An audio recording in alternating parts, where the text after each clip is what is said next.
what is going on in Calgary? Because it feels like ever since they got Darryl Sutter, they had a good first few games, and they're doing. It feels like they're doing worse under Darryl Sutter than they were under Jeff Ward. Like they're 5-9-2 for they're under Darryl Sutter, and they were like 11-11-2 under Jeff Ward. Yeah, I think there's an initial spunk that you get with the Darryl Sutter, Right. where that he knows how to energize his guys. He's no nonsense guy. He knows what the expectations are. But I think it's more of just what the core is he's given there. And I'm not saying these guys are bad players. It's just I just don't think that what they have there is is like a core that you're gonna win with. Like I don't trust a Sean Monahan or a Johnny Gaudreau being your guy, like being the guys on teams. Like I think they're fantastic players, but I just again, if I'm going to use Phil Kessel as an example, I see Johnny Gaudreau more as a Phil Kessel on a championship team. Same thing with Sean Monahan. I see him as a second line center. I don't see him as like your guy on the top line. And with Elias Lindholm, I see him as like, yeah, he could be on your top line, but he's gonna be on the left side. Like they've used him at center before, and it just hasn't worked. Yeah, they're in a weird situation because when we looked at this team after the offseason they had, bringing in Tanev, bringing in Markstrom, and then adding those guys at the bottom end of the lineup, like a guy like Levo, wow, like these guys made some moves. What was their issue last year? Goaltending. And they kind of fixed it, or we thought they did, and it hasn't really seemed to work out. And it seems like they're going to not do anything at the trade deadline, which I guess makes sense. It seems like those top four positions in the North are locked. What do you think? And I've been thinking about this recently. What do you think of Brad Treliving? Do you think he's on the hot seat at all? I think he is. I think that and Will Baldwin has mentioned this many times on the Yeah. show, where there's just been so many things that have transpired with Bill Peters, Akeem Alou, with the team underperforming. With I remember when he was kind of testing the market to just see like what would the interest be of a Sean Monahan or a Johnny Gaudreau, where there's just these situations now where he wants to look for change, but at the same time, like they have to be incremental. Like even when they brought back Darryl Sutter, that's an incremental thing because it's a known guy. You know what you're getting midway through the season when you decide to make this change. The Darryl Sutter signing, when I found out it was 3 years, I started to back off to the idea that Brad Treliving is on the hot seat.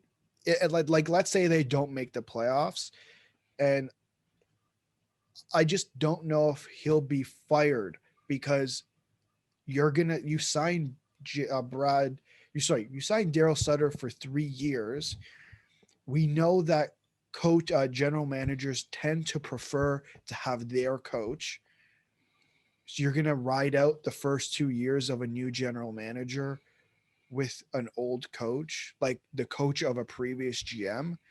Probably not. I can't see ownership approving this and approving that signing and then firing him an off season later. Unlike it just seems weird to me because like what GM is going to say, "Yep, I'll write out 2 years of Darryl Sutter and then bring in my own coach."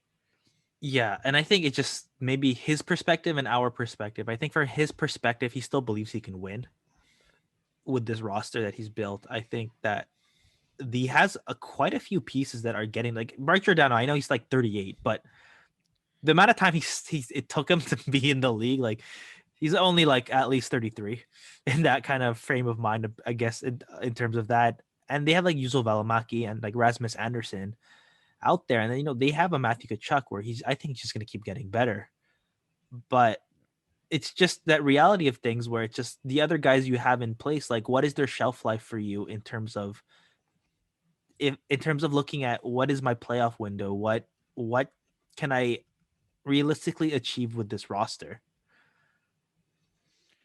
Yeah, I don't know what they can achieve, because we've had the debate. Oh well, it's they're the Toronto of the West, and well, okay, Toronto has made their moves, and we're gonna find out, right? That's this season, and they've done really well, right? First in the division. Calgary, on the other hand, made their moves over the last multiple seasons, right? That Hannafin, the trading Dougie Hamilton, bringing in Hamilton and Lindholm, um, and then this season bringing in Markstrom and Tanev, and they're not even going to make the playoffs.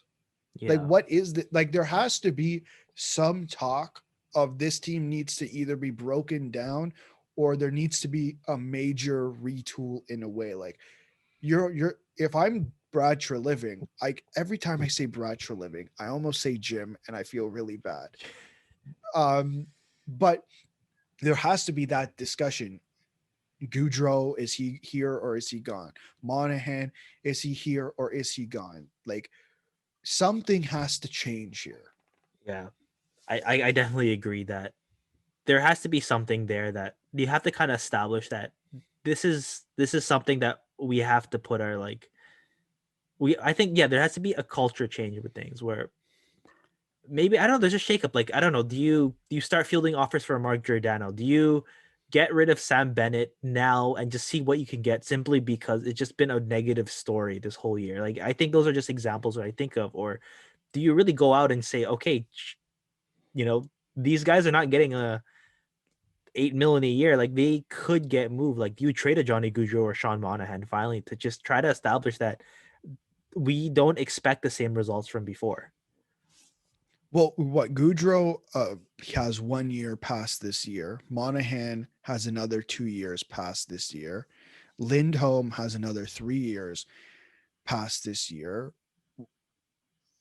I guess like those are I don't I wouldn't touch Lindholm. I think he's been a really good, especially that first year he was there, was a really good addition. I do think you look at the guys who have been there for a while and say, okay, let's shake things up a little bit to kind of send a message. Like, it's the same discussion that would be had in Toronto if they enter the first round and lose. We're having a discussion about what you do moving forward in terms of the core of this team. It's something that is going to be evaluated at some point here. And I think it's just been too long that you can't look away anymore.